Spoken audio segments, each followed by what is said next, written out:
Hello students, welcome to WB online home tuition. আশা করি তোমরা সবাই ভালো আছো। তো আজকে আমি তোমাদের সাথে শেয়ার করব পশ্চিমবঙ্গ মধ্যশিক্ষা পর্ষদের পঞ্চম শ্রেণীর Ray and Martin English question bank solve 2025। তো আজকে আমি যে পেজটি আলোচনা করব সেকেন্ড সামেটিভ এভলিউশনের মডেল কোশ্চেন পেপার 5 দিনেরা গার্লস হাই স্কুল।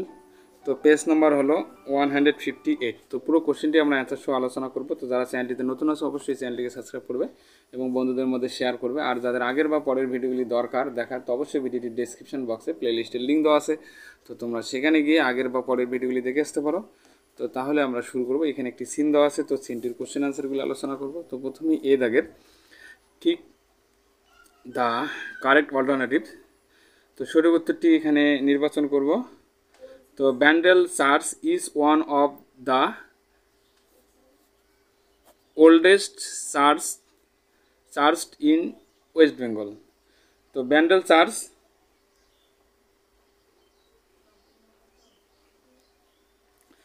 মানে ব্যান্ডেল চার্চ বা গির্জা আর কি। তো ব্যান্ডেল চার্চ বা গির্জা হলো অন্যতম ভারতের পশ্চিমবঙ্গের অন্যতম প্রাচীন আর কি।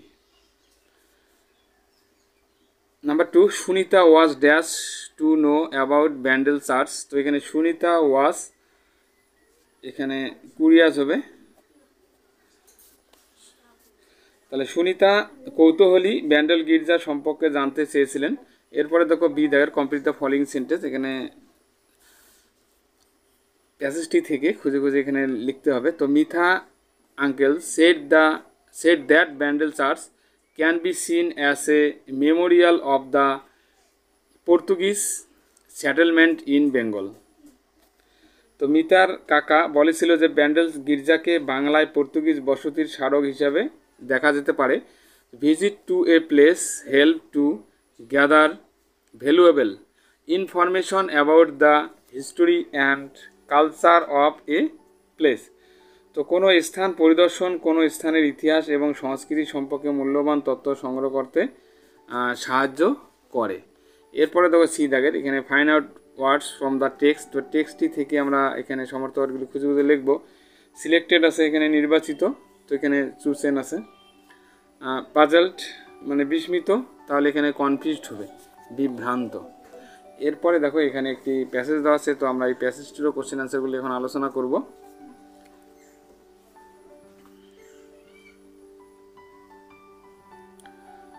হোয়ার did the monkey land after jumping on to the rock. তো পাথরে লাফ দেওয়ার পর বানরটি কোথায় অবতরণ করেছিল? The monkey landed on the river island. তো বানরটি নদীর দ্বীপে অবতরণ করেছিল। What did the crocodiles do after swimming to the rock. পাথরে সাঁতার কেটে কুমিরটি কী করেছিল? The crocodile lay still on the rock keeping his head and tail under water pretending to B A part of the rock.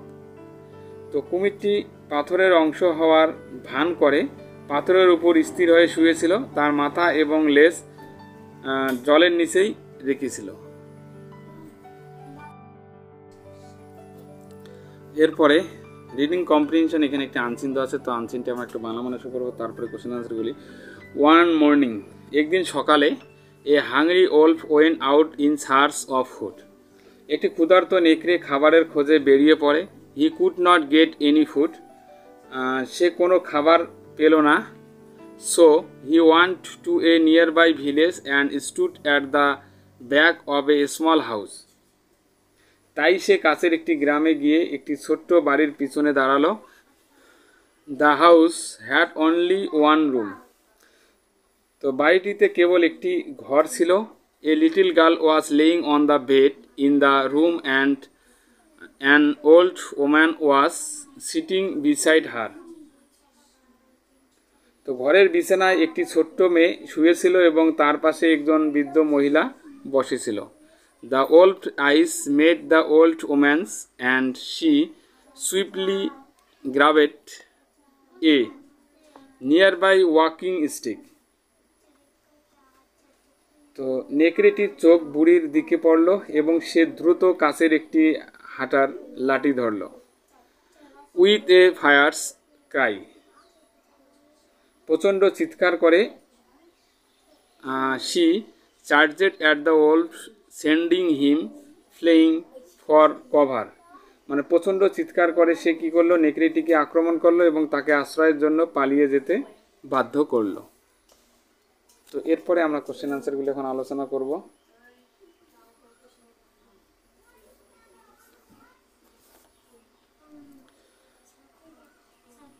এই দাগের the wolf went out in search of food।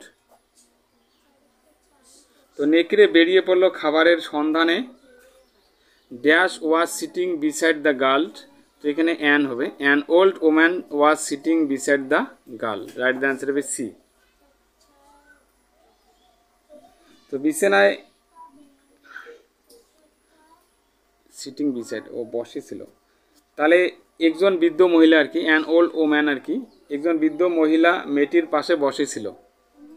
এরপরে B দাগের answer the following question, how many rooms did the small house have. তো ছোট্ট ঘরটি কয়টি কক্ষ ছিল। তো the small house had only one room, মানে এই ছোট্ট ঘরটিতে মাত্র একটি ঘর ছিল। Who was laying on the bed. বিছানায় কে শুয়েছিল। A little girl was laying on the bed. একটি বিছানায় একটি ছোট্ট মেয়ে শুয়েছিল। এরপরে আলোচনা করব আমরা গ্রামার অ্যান্ড ভোকাবুলারি যে কোশ্চেনগুলি দেওয়া আছে। তো 4 A fill in the blanks with the correct option. তো there is a vest on হবে on the table. I saw her standing beside হবে এখানে বিসাইড দ্য বিল্ডিং।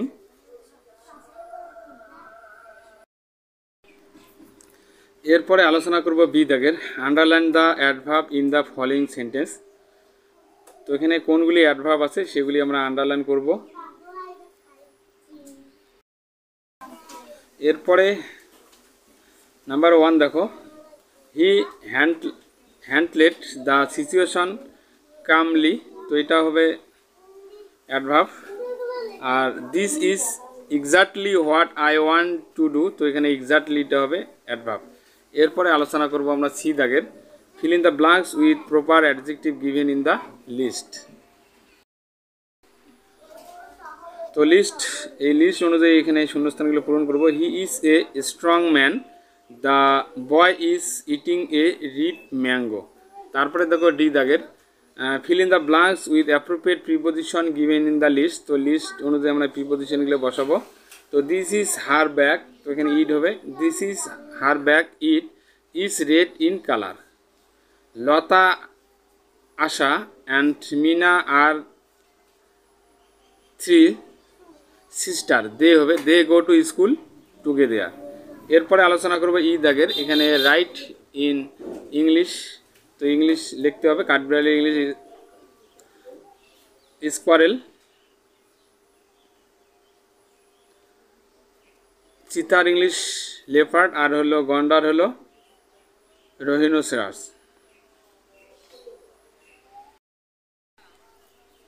এরপরে F fill in the following chart with suitable verb from বসাবো এখানে। গো, তো past হবে went, তারপরে পাস্ট পার্টিসিপল হবে গান। ইট, অ্যাট, ইটেন হবে। Grow, গ্রিউ, grown.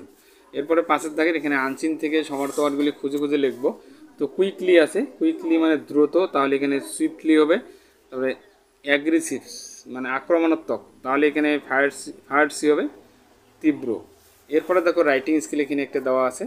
তো write a letter to your father who lives away from you, request him to come home as you are missing him badly.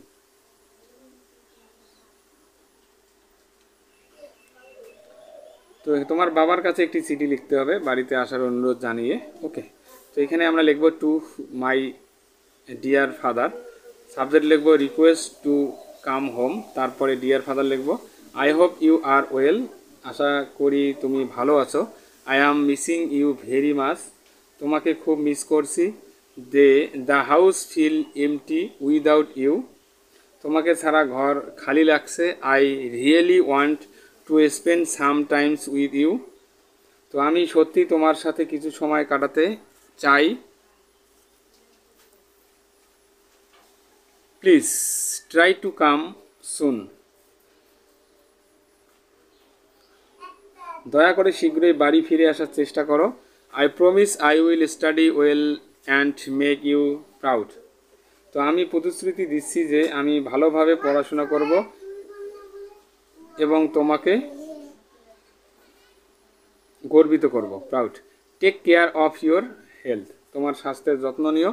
তারপরে ইয়োরস লাভিং ডটার্স দিয়ে তারপরে এখানে নাম দেবো নেহা, এদিকে অ্যাড্রেসটা দেবো।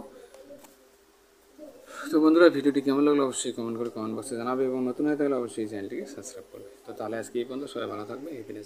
Please subscribe my channel. আমার ভিডিও দেখার জন্য তোমাদের সবাইকে অসংখ্য ধন্যবাদ।